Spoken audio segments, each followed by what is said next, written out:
धार्मिक स्टोरेज पर आज की कहानी है माखन चोर। एक दिन ठाकुर जी ने ग्वाल बालों से कहा कि आज तो हम प्रभा काकी के यहाँ माखन चोरी करने चलेंगे। एक गवालिया ने कहा कि लाला, फिर तो आज हम एकादशी करेंगे। ठाकुर जी बोले, क्यों? बोले, लाला तुझे पता नहीं प्रभा गोपी कैसी है। एक हाथ की कमर पे पड़ जावे तो 5 दिन तक गरम नमक का सेक करना पड़ता है। ठाकुर जी बोले, तुझे कैसे पता? बोले, मैं उसका पति हूँ, भुक्त भोगी हूँ। ठाकुर जी बोले, तू उसका पति है तो हमारी मंडली में क्या कर रहा है? बोले, मुझे भी खाने को कुछ देती नहीं तो मुझे भी तुम्हारी मंडली में आना पड़ा। ठाकुर जी कहते, मैंने तो आज ये तय कर लिया, मैं तो प्रभावती गोपी के यहाँ जाऊंगा सो जाऊंगा। गोपियां गोपियां मैया से शिकायत बहुत करती थी, तो मैया ने ठाकुर जी के पग में नूपुर पहना दिए और गोपियों से कहा कि जब मेरा लाला तुम्हारे यहाँ माखन चोरी करने आवे तो घुंघरू की छम छम की आवाज आए, तब तुम मेरे लाला को पकड़ लेना। ठाकुर जी ने देखा कि गोपियों के घर के बाहर गोबर पड़ा है।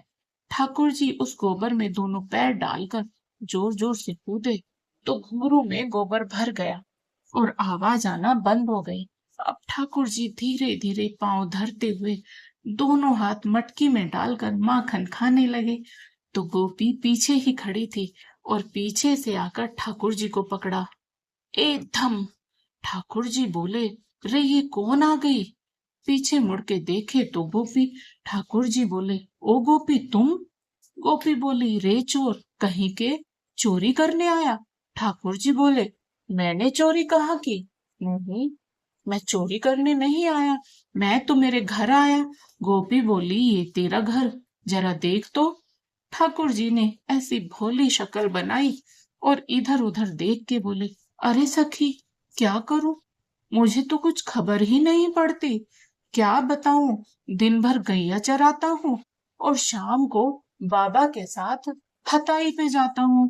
इतना थक जाता हूँ कि मुझे तो खबर ही नहीं पड़ती कि मेरा घर कौन सा, तेरा घर कौन सा। कोई बात नहीं गोपी, तू भी तो मेरी काकी है। तेरा घर सो मेरा घर, तेरा घर सो मेरा घर। गोपी बोली, रे कब से तेरा घर सो मेरा घर बोले जा रहा है, एक बार भी ये नहीं कही कि मेरा घर सो तेरा घर। बड़ा चतुर है, चोरी करता है। बोले, सखी, मैंने चोरी नहीं की। गोपी बोली, लाला, अगर तैने चोरी नहीं की तो तेरे हाथों पे माखन कैसे लग गयो? ठाकुर जी बोले, सखी, वो तो मैं भीतर आयो तो देखा कि मटकी पे चींटियां चिपक रही है, तो मैंने सोचा कि मेरी मैया को सूझे ना है, संध्या के समय मैया माखन के संग चींटियां न परोस देगी। बाकी मैंने खाया तो नहीं। सखी बोली, लाला, तेने खाया नहीं तो तेरे मुख पे कैसे लग गयो? बोले, सखी, मैं तो ठहरो सीधो, पर एक चींटी तेरे जैसी चंचल थी, वो मेरी जंगा पे चढ़ी, मैंने कछु ना कियो।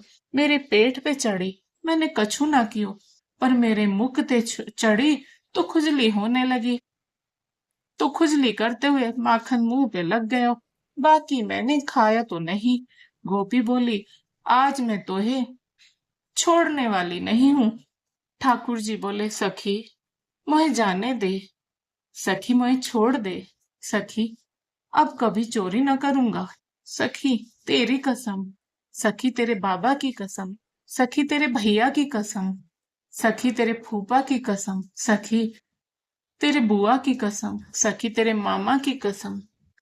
सखी, तेरे खसम की कसम, अब कभी चोरी नहीं करूंगा।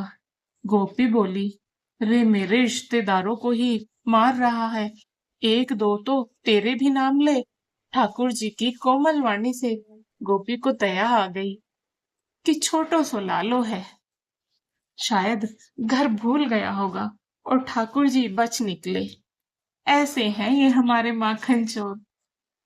दोस्तों, आपको कहानी पसंद आई हो तो वीडियो को लाइक करें, शेयर करें और साथ ही हमारे चैनल को सब्सक्राइब करें और बेल आइकन को प्रेस करना ना भूले। राधे राधे दोस्तों।